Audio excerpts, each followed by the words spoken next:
Olá pessoal, tudo bem com vocês? Minhas saudações e cumprimentos a todos e a todas que estão acompanhando aqui o canal. Mais uma vez, professor Lucas, professor de Direito Tributário e Processo Tributário aqui do canal. Eu dei uma sumida um pouco durante esses dias. O pessoal que acompanha aqui o canal sabe que eu geralmente costumo postar vários vídeos de preparação para a primeira e segunda fase da OAB em Direito Tributário.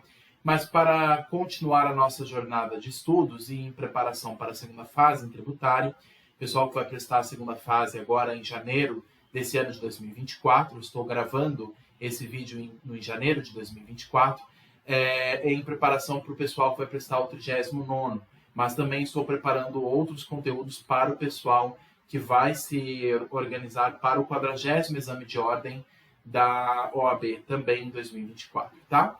Então, pessoal, os vídeos são justamente para vocês, né?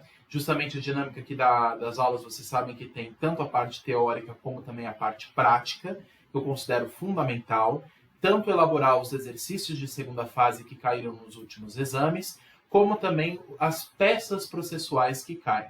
Então, lembrando que a prova vale até 10 pontos, metade é só da peça processual, e a outra metade das 4 questões discursivas que caem também em segunda fase. Hoje nós vamos analisar 4 questões discursivas que caíram no 33º exame de ordem, que ocorreu no ano de 2021.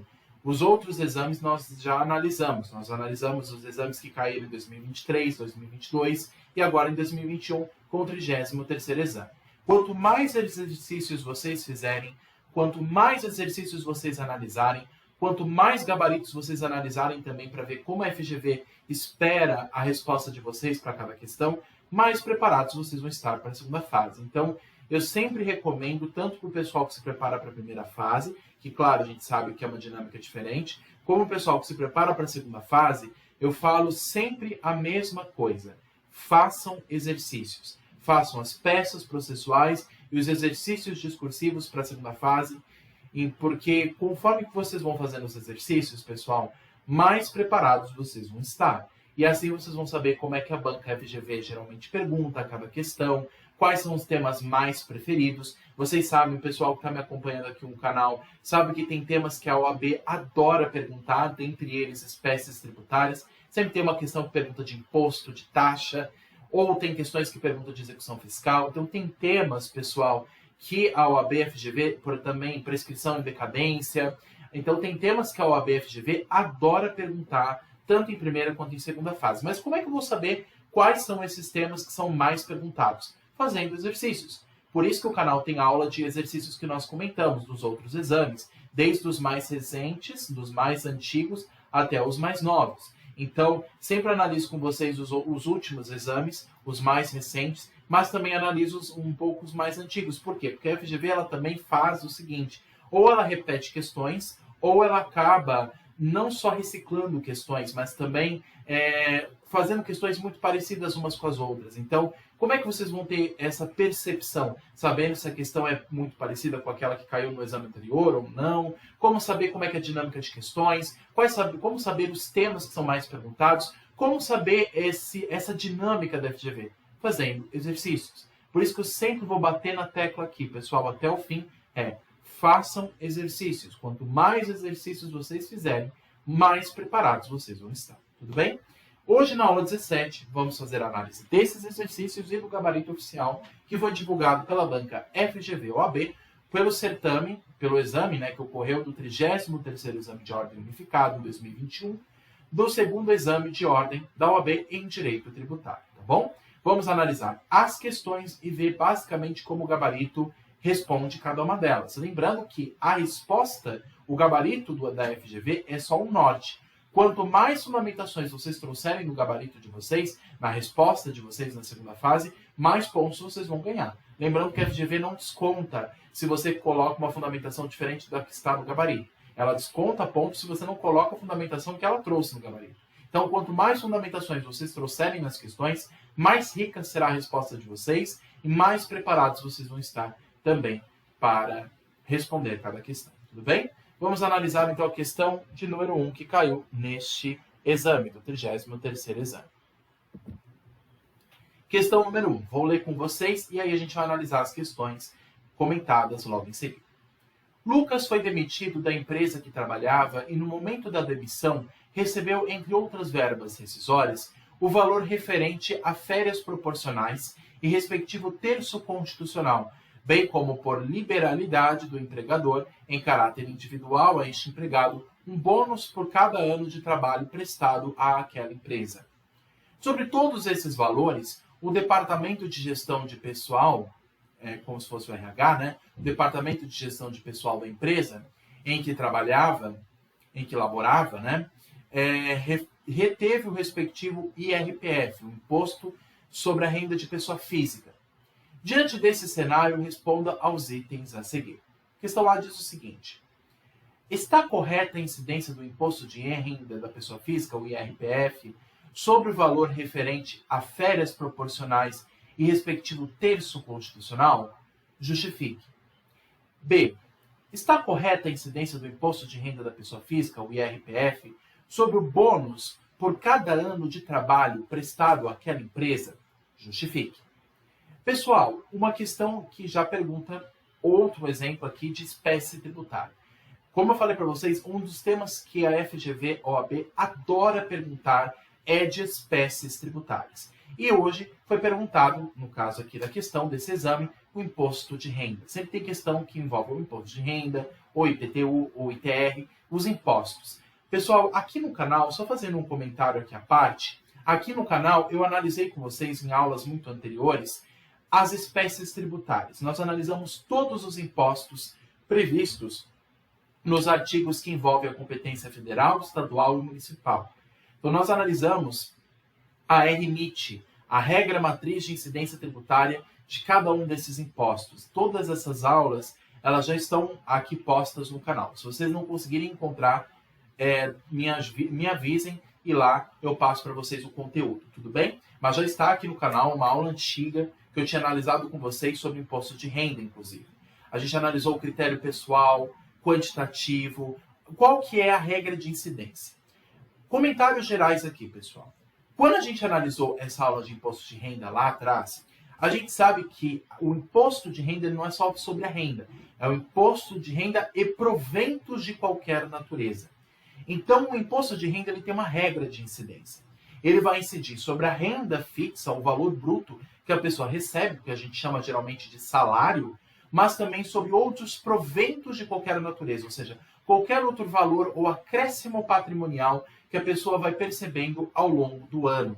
Lembrando que a apuração do imposto de renda é sempre feita a cada ano, né? Ele segue o princípio da anterioridade, né? Então, você faz a apuração a cada ano. Num ano, você faz a declaração sobre o ano anterior que passou. Então, você tem o ano base, que é o ano onde você faz o cálculo de tudo que você ganhou, e aí no outro ano seguinte, que a gente chama de exercício financeiro, e lá que você faz a declaração e o pagamento do imposto de renda. Então, vou citar um exemplo aqui. Nós estamos em 2024. A Receita Federal vai abrir um prazo nesse ano para as pessoas que se encaixarem nesses critérios declararem o imposto de renda sobre os valores que foram percebidos no ano anterior, que é o ano de 2023. Então, o ano de 2024 a gente chama de exercício financeiro. E o ano anterior nós chamamos de ano base, que é justamente o ano que a gente tem como referência para calcular não somente a renda, mas todos os valores que foram percebidos, inclusive despesas que foram percebidas ao longo daquele ano anterior. Então, quando você faz a declaração do imposto de renda, você tem como base todo o ano que já se passou, né? O ano base, né? Que é o ano anterior. Se estamos falando de 2024, o ano base é 2023. Então, lá você vai considerar a renda de cada mês, quanto que foi percebido, mas não somente renda, mas qualquer outro provento. Até mesmo o Código Tributário Nacional, o CTN, deixa muito claro que não importa se o nome é renda ou qualquer outro, se for um acréscimo patrimonial, vai incidir imposto de renda. Então não importa se é salário, se é honorário advocatício, por exemplo, se trata, por exemplo, de uma bonificação, ou se trata de algum plus, vamos dizer assim, algum acréscimo a mais no seu patrimônio. A regra geral é, mesmo que não seja renda, se houve acréscimo patrimonial, em regra, óbvio que vai incidir imposto de renda. Mas existem exceções, obviamente. Por exemplo, aqui não é o caso da questão, mas só para elucidar algumas coisas que a gente já viu nessa aula teórica de imposto de renda. Então, por exemplo, se eu falar por exemplo, de indenização por danos morais ou danos materiais. Então, uma pessoa sofreu um dano e aí, por esse dano, ela foi na justiça, pediu restituição de danos materiais e morais. Ela recebeu um valor do juiz. Esse valor de restituição por danos materiais e morais, esse valor que ela percebeu, que foi acrescido no seu patrimônio, ele não excede imposto de renda. Por quê? Porque aí é uma verba indenizatória. Não é que ele está ganhando ou acrescendo no seu patrimônio, ele está recebendo o que ele perdeu antes. Então, quando você fala de restituição de valores por danos materiais ou morais, a pessoa nada mais está recebendo do que um valor, um acréscimo patrimonial, que compensa a perda que ela teve anteriormente. Então, nesse caso, não incide imposto de renda. Agora, como nós estamos falando aqui no aspecto trabalhista, o cliente aqui, o Lucas, como ele recebeu a rescisão do contrato de trabalho, ele está recebendo os seus direitos trabalhistas. Ele recebe férias proporcionais, o terço constitucional e também recebeu uma bonificação. Sobre estes acréscimos, vai incidir imposto de renda ou não? Porque são garantidos pela CLT, pela consolidação das leis do trabalho. É uma vez que a pessoa perde o seu emprego, que é rescindido o contrato de trabalho, ela tem que ter os acréscimos que ela vai receber. Dentre eles tem as férias e o terço constitucional. Será que ele vai incidir o imposto de renda nesse caso? E no caso do bônus a cada ano, será que esse bônus também incide imposto de renda? É como se a gente pensasse, por exemplo, nessa gorjeta. Vamos imaginar um exemplo também. Eu sei que não é o caso aqui, mas vamos supor que o Lucas fosse garçom de um restaurante, né, nesse caso. Aí ele recebia, além do salário, uma bonificação, que a gente geralmente chama de gorjeta. Será que essa gorjeta, por não ser salário, ela vai incidir imposto de renda? O que a lei diz a respeito disso? Aí a questão está perguntando para vocês. Vamos analisar o gabarito primeiro e a gente vai comentar em cima, pode ser? Vamos ver como é que a questão respondeu, o gabarito respondeu, o questionamento da questão A e B. Vamos lá. A questão A diz o seguinte: não está correta a incidência de imposto de renda sobre as férias. Por que não está correta? A rescisão do contrato de trabalho impede o empregado de gozar de período anual de descanso, férias, restando-lhe apenas a expressão econômica do direito. Daí porque o seu pagamento, neste contexto, adquire o caráter de indenização. Olha só, caráter de indenização, não devendo incidir imposto de renda da pessoa física, por não se caracterizar dentro do conceito de renda. E quem esclarece isso, e muito bem citou aqui o gabarito, é a súmula 386 do STJ, do Superior Tribunal de Justiça. O que ela diz? São isentos do imposto de renda as indenizações de férias proporcionais e respectivo adicional. Eu tinha falado para vocês anteriormente o exemplo da indenização por danos materiais ou morais. Da mesma forma, no âmbito do trabalho também é a mesma coisa. Quando a pessoa ela perde o contrato de trabalho, ela fica sem a sua renda mais. Ela não tem mais acesso à sua fonte de renda. Mas ela tem que ter direito à indenização. Como ela não teve férias, proporcional ao seu tempo de trabalho, como o seu trabalho já foi rescindido e ela não gozou de férias, que é um direito que ela tem de acordo com a CLT, então essas férias nada mais não são salário, mas é uma indenização que tem que ser dada pelo menos em dinheiro. Se ela não foi concedida no período de férias, já que o contrato foi rescindido antes do tempo, então, por exemplo, a pessoa trabalha um ano, ela tem 30 dias de férias. Legal, tudo bem. Mas, como o contrato rescindiu antes do tempo, ela não teve tempo de gozar das férias do tempo que ela trabalhou. Então, mesmo que ela não tivesse completado um ano de trabalho, se ela completou 9 meses de trabalho e ela perdeu esse emprego, a rescisão do contrato de trabalho não rescinde o direito que ela tem das férias proporcionais ao tempo que ela trabalhou. Mas já que ela não tem como gozar de férias propriamente ditas, já que ela não está mais trabalhando na empresa, então o que a empresa tem que fazer, como diz a questão? Dar em dinheiro. Então ela tem que dar uma expressão econômica do direito. É o que também a CLT fala a respeito. E eu sugiro, pessoal, que vocês grifem aí no Vadmecum de vocês, já que vocês vão poder levar para consultar na segunda fase, a súmula 386. Como eu falei para vocês, indenização, seja de danos materiais ou morais, como também no âmbito trabalhista, ela não incide imposto de renda. Então não é fato gerador, não é critério material para a incidência no imposto de renda da pessoa física. Então está errado. Não poderia haver incidência de imposto de renda sobre as férias. Ok. Aí a questão B, ela pergunta sobre os bônus e sobre a bonificação, sobre aquela, como se fosse uma gorjeta, que é um acréscimo a mais que se dá ao salário. Aí não se envolve indenização. Não se trata de indenização aqui. Nesse caso, poderia se incidir imposto de renda? Aí sim. A questão B diz sim, está correta. Aqui, ao revés, as verbas pagas por liberdade na rescisão do contrato de trabalho são aquelas que, nos casos em que ocorre a demissão, são pagas sem decorrerem de imposição de nenhuma fonte normativa prévia ao ato de dispensa, dependendo apenas da vontade do empregador e excedendo as indenizações legalmente instituídas, de modo que não possuem caráter indenizatório, e sim de aquisição de renda. Então, como se fosse a gorjeta. A gorjeta, quando você dá, por exemplo, para o garçom, não é uma indenização, é um acréscimo que você vai dar para ele.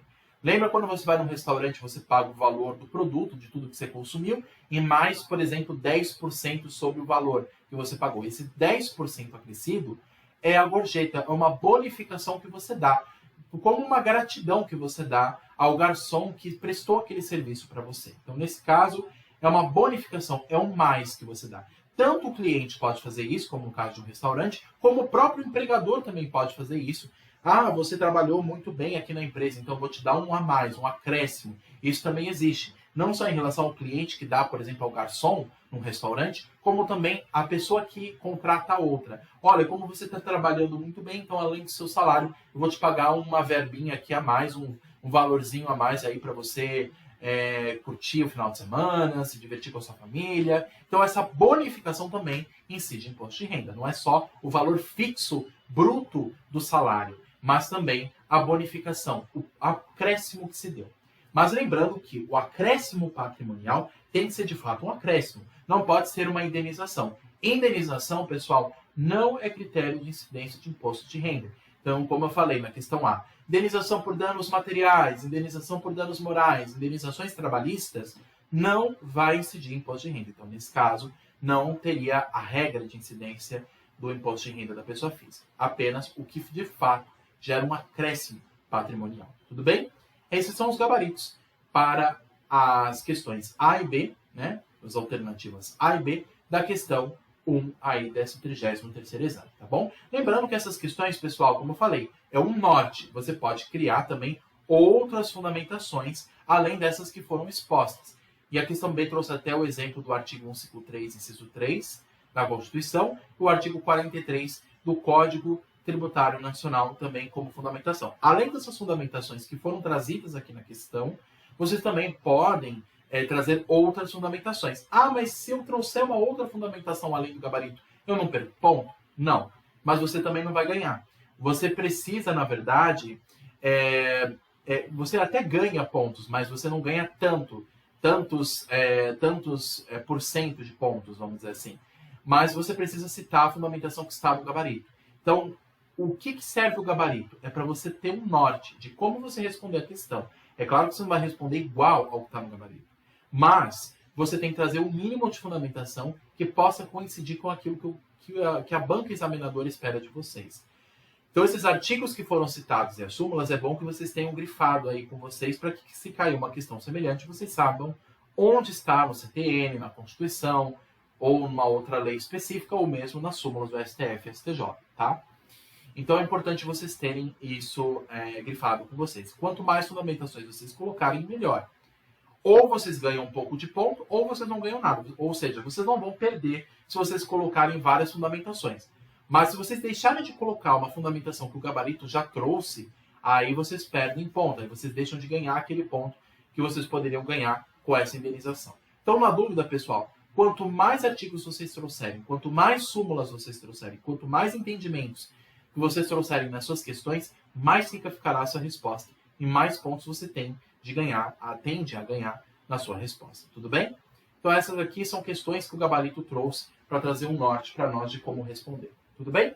Vamos lá para a questão de número 2. Vamos lá. A questão 2 diz o seguinte. Calçados Couro Bom Limitada remeteu por meio de veículos próprios diversas caixas de sapato de uma para outra das suas lojas. Então, houve um deslocamento de mercadorias. Ela deslocou veículos próprios com diversas caixas de sapato de uma para outra de suas lojas. Houve um deslocamento de uma para uma outra loja. Ok. Contudo, os veículos foram parados pela fiscalização tributária estadual e não tendo sido emitida a nota fiscal das mercadorias transportadas, houve autuação pelo fisco estadual, que cobrou o valor de ICMS, bem como a multa pela ausência de nota fiscal, com base na legislação estadual que impede a circulação física de mercadorias desacompanhadas de nota fiscal. Ok. Diante desse cenário, responda aos itens a seguir. Está correto o fisco estadual em cobrar o ICMS nessa operação? E B, está correto o fisco estadual em multar a sociedade empresária por ausência de nota fiscal? E aí ele quer que você justifique a sua resposta.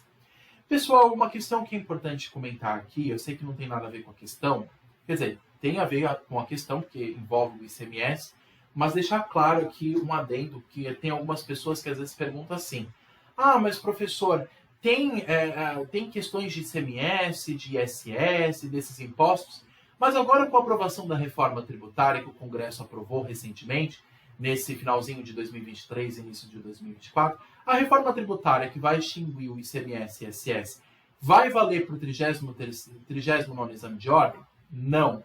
Pessoal, então vou deixar claro para vocês uma coisa. O que foi aprovado na reforma tributária não vai viger nesse próximo exame agora, o 39º exame na segunda fase. Por quê? Porque o edital foi publicado antes da aprovação da reforma tributária. Antes da reforma tributária ser aprovada, o edital já tinha sido publicado, se não me engano, lá em setembro, outubro. Então foi muito antes da aprovação da reforma. Então o que vale é o que está escrito no edital e as normas que eram vigentes no edital. Então, o que vale para nós aqui é a regra antiga de ICMS, ISS e assim por diante. O que nós aprendemos, então, nas últimas aulas, continua valendo para esse exame. Tudo bem? Vamos lá. Então, aí ele pergunta, o que aconteceu aqui nesse caso? Houve um deslocamento de mercadoria. Existe essa empresa, Calçados Couro Bom Limitada, que deslocou sapatos, caixas de sapato de uma loja para outra. E usou veículos próprios. Só que o que aconteceu? Veio o Estado, a fiscalização estadual, e disse assim, pera lá, você está circulando essas mercadorias, só que você não está trazendo nota fiscal e não pode fazer isso. Então, o que eu vou fazer? Eu vou apreender essas mercadorias. Porque você não pode circular mercadoria que não tenha acompanhamento de nota fiscal. Tá? O que é essa nota fiscal, pessoal? O que é isso? A nota fiscal nada mais é do que uma obrigação acessória. Lembra que nós estudamos a diferença entre obrigação principal e acessória? A obrigação principal é de pagar o tributo propriamente dito. Quando você literalmente paga o valor bruto daquele tributo. Então, quando você paga o boleto daquele imposto. Agora, não basta apenas cumprir a obrigação principal. É necessário também cumprir a obrigação acessória.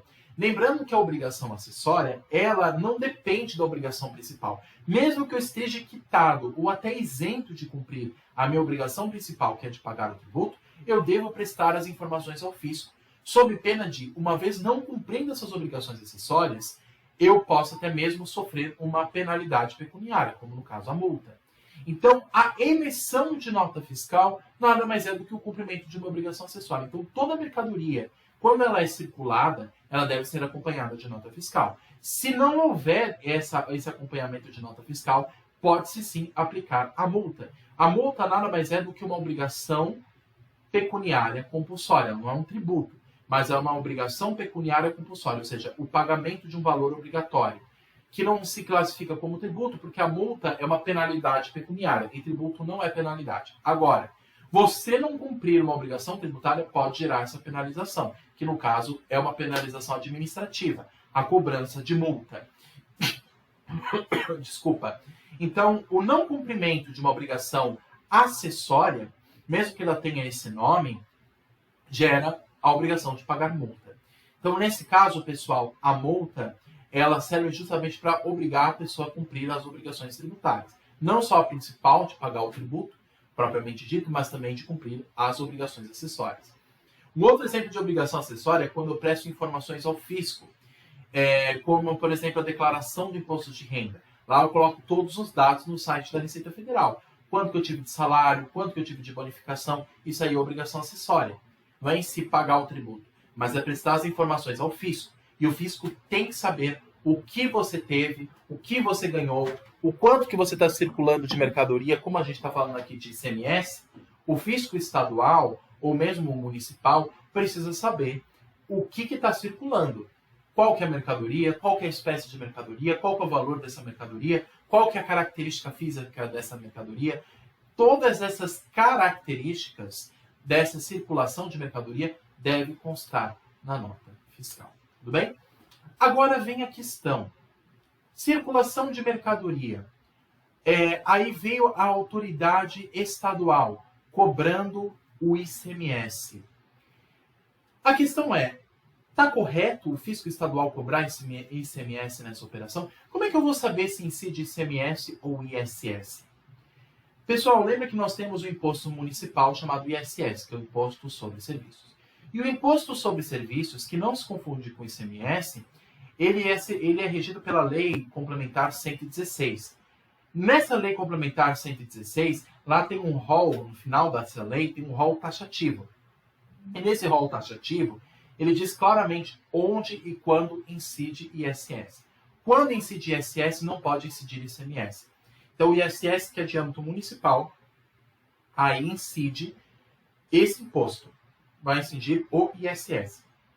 Âmbito municipal é o ISS, e seguindo aquela lista taxativa da Lei Complementar 116. Agora, se essa Lei Complementar 116 não se aplicar, o que se aplica como exclusão? O ICMS. Agora, essa é a dúvida. Como houve a circulação de mercadoria, será que essa circulação de mercadoria se deu dentro do município, ou foi entre municípios, ou entre estados? A questão não nos disse. Ela só nos disse que houve a circulação de mercadorias, e aí no meio desse trajeto, veio a autoridade estadual e parou com essa operação. Disse assim, pera lá, você está sem nota fiscal, tem que pagar ICMS. Ok. Só que o que acontece? Essas mercadorias foram circuladas, mas elas foram circuladas aonde? É dentro do município, ou entre municípios, ou entre estados? Onde aconteceu isso? Será que incidia ISS municipal ou ICMS? E aí a questão lá está perguntando, está correta a incidência de ICMS nessa operação por parte do fisco estadual? Aí justifica. Vamos ver o que o gabarito disse.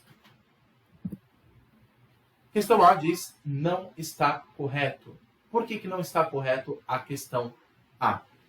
A mera circulação física de mercadorias de um estabelecimento para outro, de um mesmo titular, não gera incidência de ICMS, pois não há transmissão de posse ou de propriedade de bens. Olha que interessante.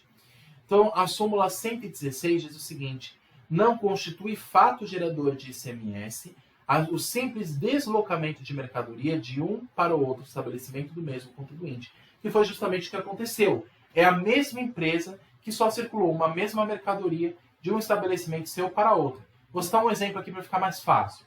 A Magazine Luiza vai transferir um lote de eletrodomésticos da loja que fica na cidade A para uma outra loja na mesma cidade. Então, dentro da cidade de São Paulo, tem a Magazine Luiza, ela vai transferir um lote de mercadorias que tem uma loja no centro de São Paulo, lá no Brás, para o Tatuapé, né, para um outro bairro da cidade. Ok. Do Brás ao Tatuapé. Esse deslocamento se deu dentro da mesma cidade, mas em estabelecimentos iguais e sob o mesmo dono. Nesse caso, o simples fato de ter sido realizado pelo mesmo dono e em estabelecimentos que pertencem a esse dono, então, a Magazine Luiza fez a circulação de uma loja que era do Brás para o Tatuapé.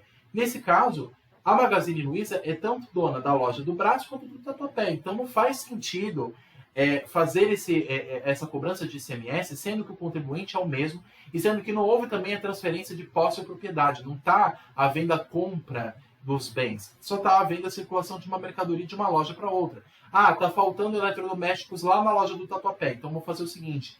Vou lá na loja do Brás, onde tem esses eletrodomésticos, e vou passar dessa loja para outra. Só isso. Mas não houve a circulação, a compra desses bens. Só houve a transposição de um bem de uma loja para outra, sendo que ambas pertencem à mesma empresa. que é o que aconteceu aqui na questão. Só que a questão era uma empresa que não é a mesma Magazine Luiza, mas eu só dei um exemplo aqui para ficar claro. Então, só por esse fato não incide ICMS, mas vocês poderiam colocar também, pessoal, aquilo que eu disse, a Lei Complementar 116, que fala sobre imposto sobre o serviço. O que acontece? A questão não disse se essa circulação de mercadoria se deu dentro do município, ou entre municípios, ou entre estados. A questão não trouxe esse enunciado. Você poderia também acrescentar, além do que o gabarito trouxe, o fato de, por não haver essa informação, no caso, não poderia a autoridade estadual cobrar ICMS, sendo que poderia ser de competência até do município. Porque se essa operação ocorreu dentro do mesmo município, como eu citei o exemplo aqui, ocorreu dentro da cidade de São Paulo, entre as lojas do Brás, do bairro lá do centro de São Paulo, para a Zona Leste, lá no Tatuapé. Como é dentro da mesma cidade, e o dono é o mesmo, é a mesma empresa, então, nesse caso, não poderia também haver incidência de ICMS, porque não ocorreu entre municípios ou entre estados, foi na mesma cidade, dentro da cidade de São Paulo. Então, nesse caso, não se incidiria o ICMS, sim o ISS. Então, Imposto sobre o Serviço, que é de competência do município e não do âmbito estadual. Então, também poderia se acrescentar, além da súmula 116, desculpa, súmula 166 do STJ, também a questão da súmula da Lei Complementar 116. Eu estou até confundindo aqui os números, desculpa. Então, a súmula 166 do STJ, complementado com a Lei Complementar 116, que é a Lei de ISS. Então, a regra que se aplica é o ISS, não o ICMS. O ICMS só se iria aplicar se se tratasse, por exemplo, de transposição de mercadorias entre estabelecimentos diferentes e entre municípios ou entre estados. Aí, nesse caso, incidiria ICMS. Aí sairia da competência do ISS, tá bom? Então, nesse caso, tanto com aquilo que eu já comentei anteriormente, como aquilo que o gabarito já comentou, com a súmula 166, nesse caso, não se incide ICMS e a autoridade estadual praticou um ato ilegal, portanto nulo, e ela não poderia cobrar este imposto estadual sobre uma operação que ocorreu pelo mesmo dono de um estabelecimento para o outro. Tudo bem? Questão B. Ela pergunta o seguinte: será que pode incidir cobrar multa pelo não cumprimento de obrigação acessória, no caso, se fosse de competência do Estado, do ICMS, ou mesmo do município, do ISS? Como a mercadoria foi circulada sem nota fiscal, poderia se cobrar multa por conta disso, pelo não cumprimento de uma obrigação acessória? Sim, está correto, como a gente comentou, que o gabarito trouxe. Ele diz o seguinte: o Estado pode instituir obrigação acessória para viabilizar o exercício do poder-dever fiscalizador da administração tributária, ainda que o sujeito passivo da obrigação acessória não seja devedor do tributo ou que inexistente hipótese de incidência tributária, nos casos do artigo 115 ou do artigo 175, parágrafo único, ou também você poderia colocar o artigo 194, parágrafo único, e o 113, parágrafos 2º e 3º, ambos do CTM. Assim, mesmo que não haja fato gerador de ICMS, a empresa estava, sim, obrigada a emitir nota fiscal para o transporte destas mercadorias, ainda que indicando nessa nota que não haveria ICMS a recolher, por se tratar de hipótese de não incidência tributária. Eu quero destacar com vocês, vamos ler junto, pessoal, o artigo 113 do CTM. Eu quero destacar com vocês porque é uma regra geral muito importante e vocês têm que ter grifado isso já no Vademecum de vocês, o artigo 113 do Código Tributário Nacional. Vamos ver aqui, estou aqui com o meu Vademecum. Vamos lá no artigo 113 e eu vou ler com vocês o parágrafo 2º e 3º. Vamos lá. Ok. Artigo 113 diz o seguinte: a obrigação tributária é principal e acessória. Aí o parágrafo 2º diz: a obrigação acessória decorre da legislação tributária e tem por objetivo as prestações positivas ou negativas nela previstas no interesse da arrecadação ou da fiscalização dos tributos. Aí o parágrafo 3º diz o seguinte: a obrigação acessória, pelo simples fato da sua inobservância, converte-se em obrigação principal relativamente à penalidade pecuniária. O que isso quer dizer, o parágrafo 3º do artigo 113? Ele diz o seguinte: Se você não cumpre com a obrigação acessória, mesmo que você esteja dispensado da obrigação principal, você tem que prestar a obrigação acessória, ou seja, emitir nota fiscal, prestar as informações ao fisco competente. Se você não faz isso, então você vai pagar multa pelo não cumprimento dessa obrigação acessória. E o que é a multa? É uma penalidade pecuniária. A multa não é um tributo, é uma penalidade pecuniária. É o dever de você pagar um valor ao fisco pelo não cumprimento de uma obrigação pública, que é de prestar informações ao fisco. E por que é importante prestar obrigações acessórias, cumprir com as obrigações acessórias? Porque é necessário para a devida fiscalização e arrecadação tributária. O fisco precisa, o Estado, o ente estatal, precisa saber que mesmo você isento de pagar um tributo, ele tem que saber o que está acontecendo. Tá bom, você é isento de pagar ICMS? Tudo bem. Mas eu preciso saber se você está circulando com mercadorias, que tipo de mercadorias, qual que é a característica dessas mercadorias, o que está acontecendo nessa operação. Tudo bem, você é isento de pagar o tributo, mas você tem que prestar informações para mim, para o ente estatal. Se você não prestar, você vai ter que pagar multa por isso. Então, por isso que mesmo que um ente seja isento, até imune de pagar um tributo, ele não fica isento, nem imune, nem dispensado de cumprir as obrigações acessórias, com base, inclusive, como foi citado aqui muito bem, o artigo 113, parágrafos 2º e 3º do Código Tributário Nacional. Tudo bem, pessoal? Esse é um outro exemplo aqui que é importante dizer. Vamos lá, então, para a questão de número 3. Aqui, já comentamos esse gabarito da questão 2. Questão 3 diz o seguinte. Vamos lá. Nova lei complementar de Nova lei complementar de iniciativa do Presidente da República, aprovada pelo Congresso Nacional e sancionada pelo chefe do Executivo, foi publicada em 10 de novembro de 2021, mas expressamente prevendo que seus efeitos apenas se produziriam 30 dias após sua publicação. Ela determina que, na falência, todos os créditos tributários, inclusive aqueles constituídos antes da produção dos efeitos da nova lei, terão preferência sobre todos os créditos com garantia real. Diante desse cenário, responda aos itens a seguir. Primeiro, esta lei pode alterar o dispositivo expresso do Código Tributário Nacional? Uma nova lei complementar? Justifique. B. Tal lei viola o princípio da irretroatividade tributária ao estabelecer que se aplica também a créditos constituídos antes de sua produção de efeitos? Pessoal, aqui é uma questão bem complexa, porque acho que é uma das questões mais difíceis aqui da prova, porque ela envolve até vários princípios tributários. Aqueles princípios que nós já estudamos, o princípio da anterioridade anual, nonagesimal, ou seja, quando surge uma nova lei no âmbito tributário, ela tem um tempo para ela possa viger. Então, se a lei ela surge, por exemplo, em março desse ano de 2024, a regra geral é que se aplica a anterioridade anual, ela só vai poder valer no ano de 2025. Agora, se ela tiver alguma exceção, ela pode valer no mesmo ano, mas tem que se esperar pelo menos o prazo mínimo aí de 90 dias.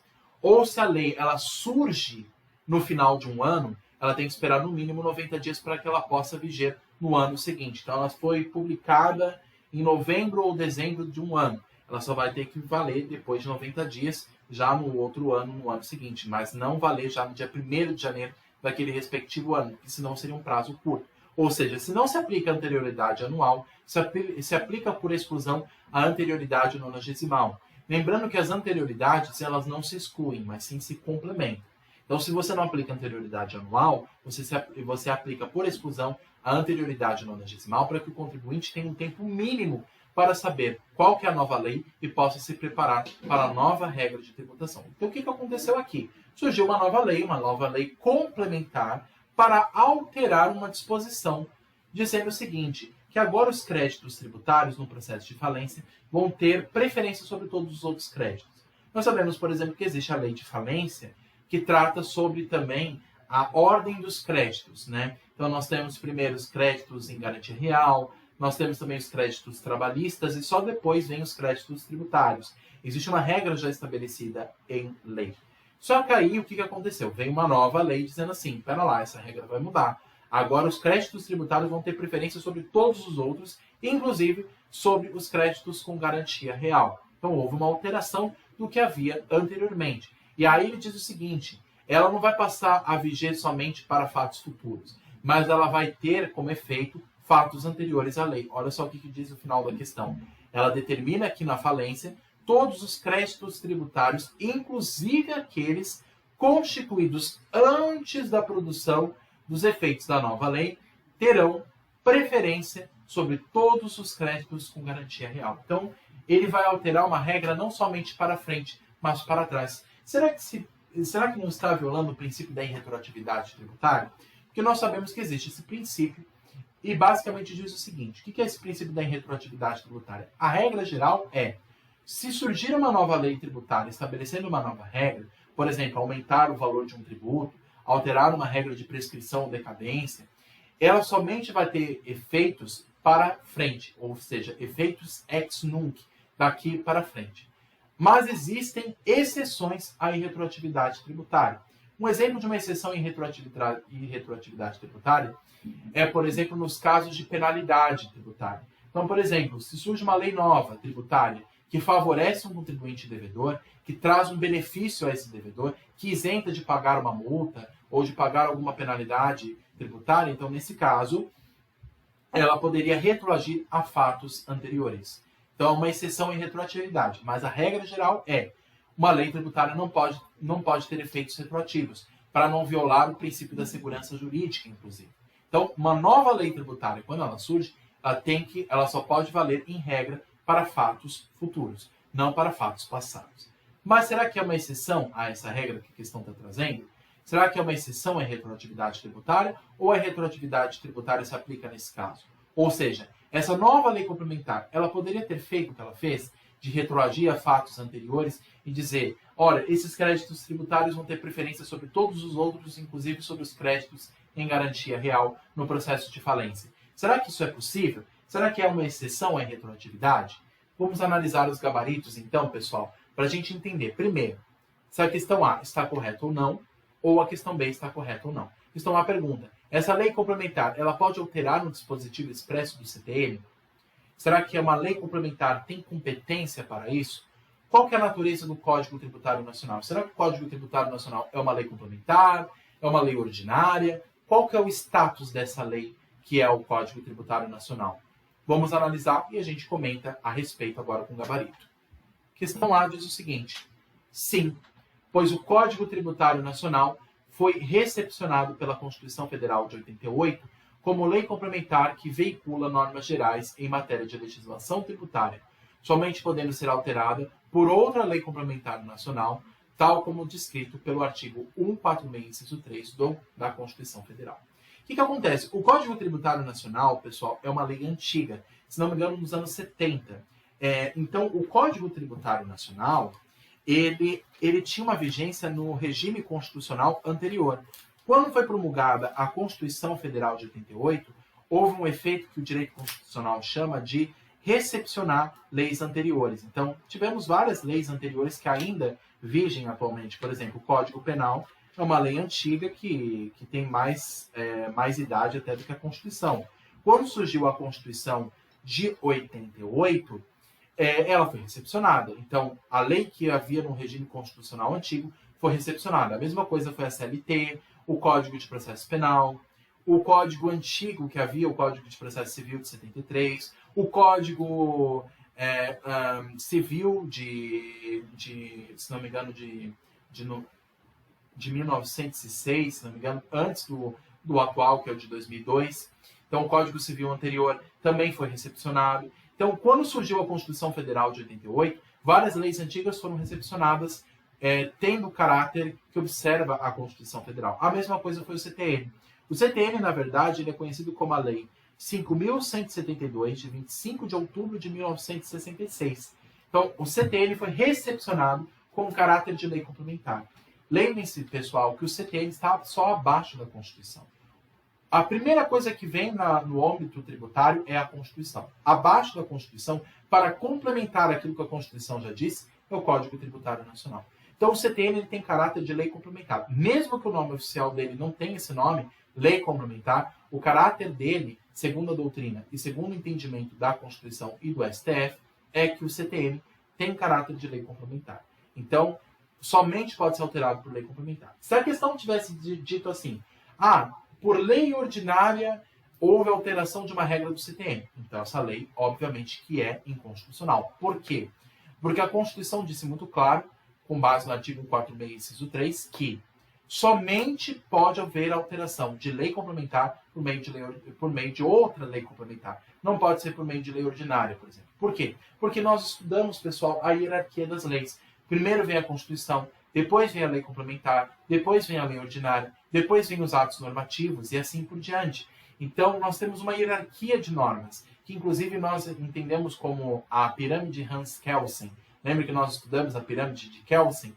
Na ponta da Constituição, na base está os atos administrativos, e lá em cima, próximo à Constituição, abaixo da Constituição, está a lei complementar. A lei complementar, portanto, o nome já diz, ela serve para complementar aquilo que a Constituição já falou. Então, para esclarecer pontos que a Constituição já diz, aí surge o CTN.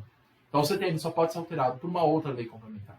Não pode ser por meio de uma lei infraconstitucional. De uma lei, por exemplo, ordinária ou uma outra lei abaixo da lei complementar. Tá?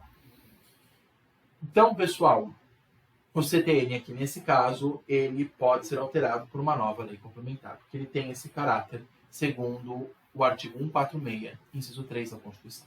Agora, a questão B, ela fez uma pergunta interessante.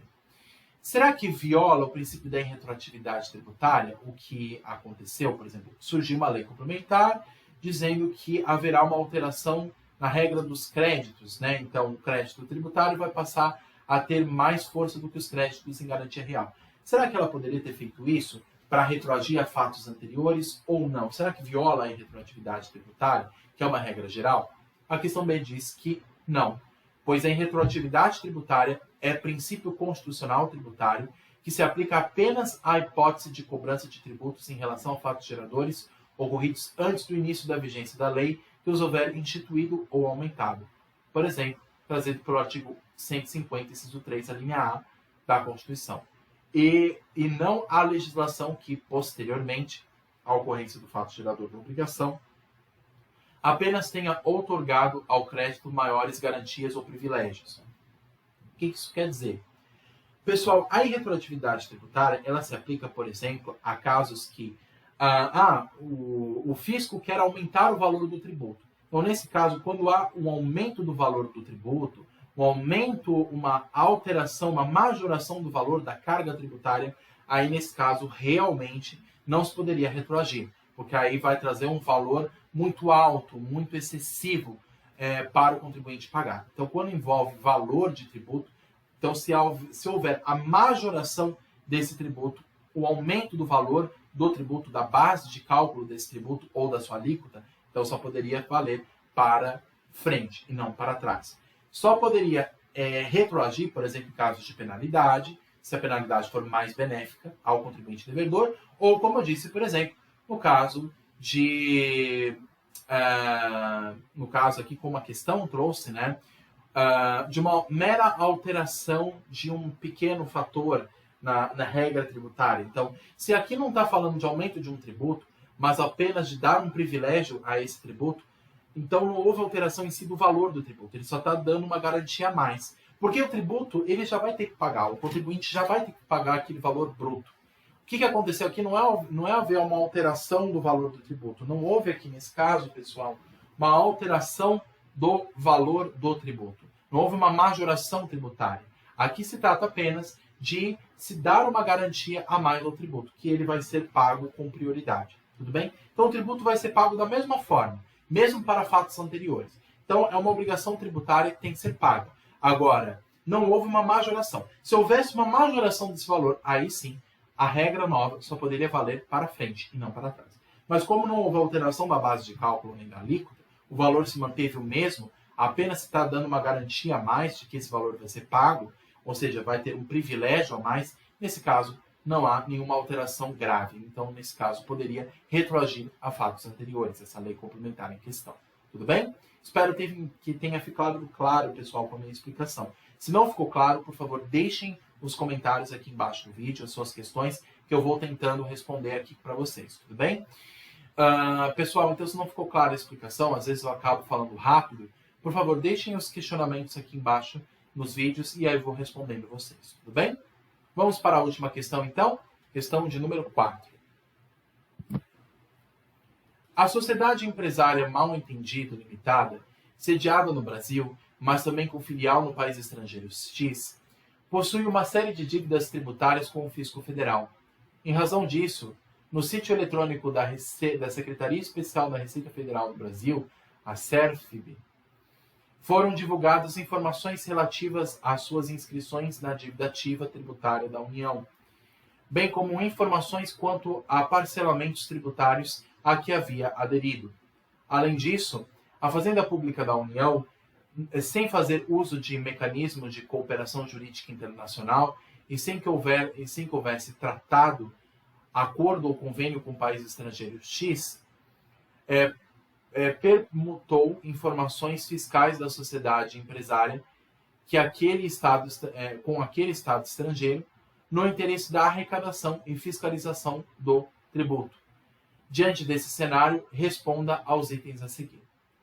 Questão A diz o seguinte: é possível, sem autorização judicial, divulgar no sítio eletrônico da Secretaria da Receita Federal, no sítio eletrônico da Receita Federal do Brasil, o SERFIB, informações relativas à inscrição de dívida ativa tributária da União, bem como informações quanto ao parcelamento tributário a que a empresa havia aderido?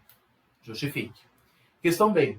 É possível, sem fazer uso de mecanismo de cooperação jurídica internacional e sem que houver tratado, acordo ou convênio com o país estrangeiro X, a Fazenda Pública da União permutar com estados estrangeiros informações fiscais da empresa no interesse da arrecadação e da fiscalização de tributos?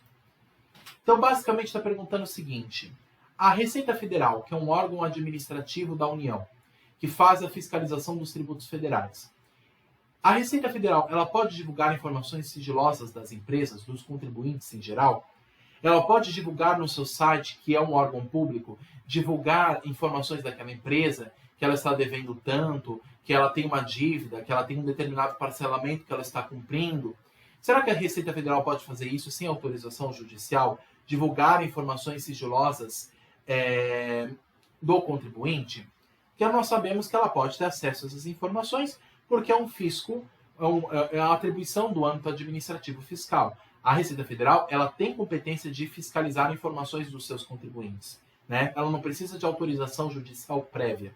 Ela tem competência constitucional de fazer a fiscalização e obter informações dos contribuintes. Tudo bem, mas ela pode sem autorização judicial divulgar essas informações no âmbito da internet, no site da Receita Federal? E sem convênio ou tratado internacional, será que a Receita Federal poderia, em cooperação com o Estado, com esse país estrangeiro, vamos imaginar os Estados Unidos, o Brasil poderia, com os Estados Unidos, se não houvesse tratado internacional que autorizasse isso, fazer a fiscalização dessas informações, ir atrás dessas informações fiscais? Será que ela poderia fazer isso ou existe alguma restrição prevista na Constituição? Justifique. Vamos ver o que o gabarito respondeu para nós. Questão A diz que sim, é possível, sem autorização judicial, divulgar no site eletrônico da Secretaria da Receita Federal, no site eletrônico da Receita Federal do Brasil, informações relativas à inscrição da dívida ativa tributária da União, bem como informações quanto ao parcelamento de tributos a que a empresa havia aderido, com base no artigo 198, parágrafo 3º, incisos 2 e 3 do CTM. Pessoal, a Receita Federal é um órgão administrativo, é um órgão do Poder Executivo Federal. Ela não precisa de autorização judicial para obter informações, por exemplo, bancárias, informações contábeis de uma empresa que ela está fiscalizando, para obter as informações necessárias. Será que ela está cumprindo as obrigações de imposto de renda, de IPI, de imposto de importação, exportação? Então, a Receita Federal, ela tem essa atribuição não só de obter as informações, de ir atrás dessas informações, mas também de divulgar essas informações no site da Receita Federal.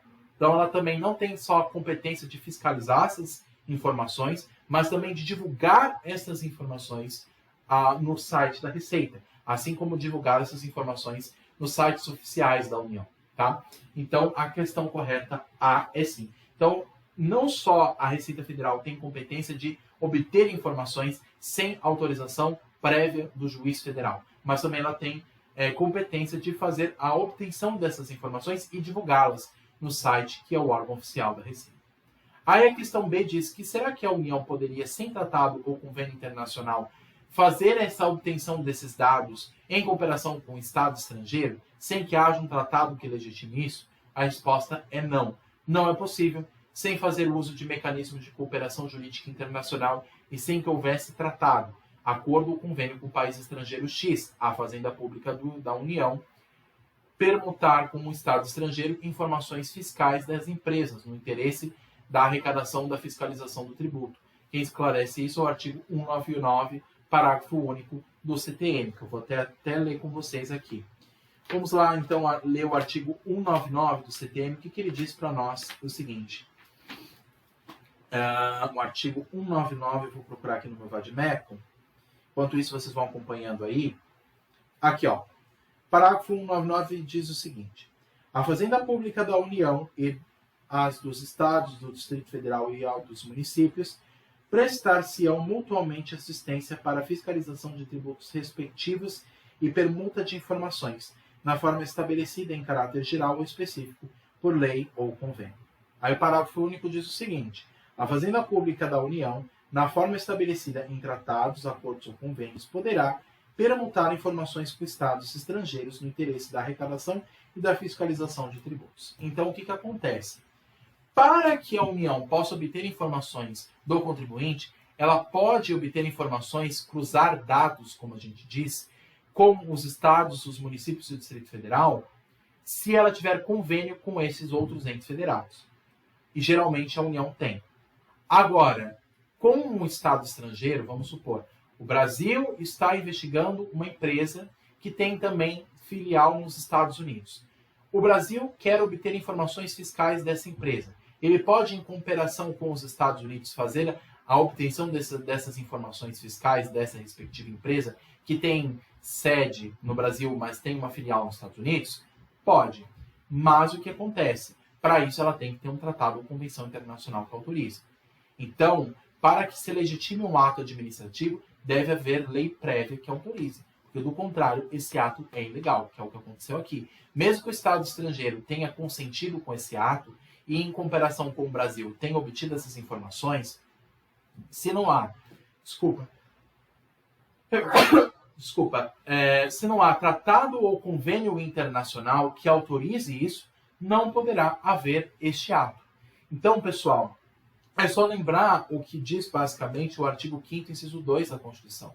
Ninguém é obrigado a fazer ou deixar de fazer alguma coisa senão em virtude de lei. E o Tratado e Convenção Internacional tem força de lei quando recepcionado no país. O CTM diz isso muito claro. O Tratado ou Convenção Internacional, ele tem sim força de lei, desde que esse Tratado ou Convenção Internacional tenha sido firmado entre os países e tenha sido recepcionado por esses respectivos países. Um Tratado e Convenção Internacional, quando ele é recepcionado no Congresso, ele tem força de lei, inclusive até de lei complementar, se ele é recepcionado no nosso país. Mas ele tem que ser recepcionado no Congresso e tem que ser assinado por ambos os países, o Brasil e esse país estrangeiro. Como não houve esse tratado ou convênio internacional, então, nesse caso, a atitude da Fazenda Pública da Receita Federal é ilegal e inconstitucional, portanto é nula, e não poderia ter feito essa obtenção de dados junto com o Estado estrangeiro. Tudo bem? Com base no artigo 199, caput e parágrafo único do CTM. Tudo bem? Basicamente, esses são os comentários sobre a questão de número 4, com o gabarito oficial da OAB-FGV. Pessoal, espero que tenha ficado claro os esclarecimentos que eu trouxe aqui, os comentários que eu trouxe aqui também. O vídeo ficou longo, mas espero que tenha ajudado, de alguma forma, a vocês entenderem basicamente a dinâmica das questões e os gabaritos dessas questões da OAB-FGV. Caso tenham ficado dúvidas, por favor, deixem nos comentários, eu vou respondendo vocês. Peço que curtam, comentem, compartilhem, se inscrevam no canal, ativem o sininho, me ajudem a fazer com que o canal cresça e atinja o maior número possível aí de pessoas para que o conteúdo tributário chegue a todo mundo. Tudo bem? E se ficarem algumas dúvidas, pessoal, ou se tiverem sugestões para melhorar o canal, por favor, deixem nos comentários e ficarei à disposição para esclarecer vocês. Tudo bem? Vou tirar aqui dos slides. Pessoal, quem quiser esses slides, não só dessa aula 17, mas das aulas anteriores, por favor, me avisem que eu teria o prazer de compartilhar esse material com vocês, tá bom? Bons estudos a todos, fico à disposição, um abraço e até a próxima. Tchau, tchau!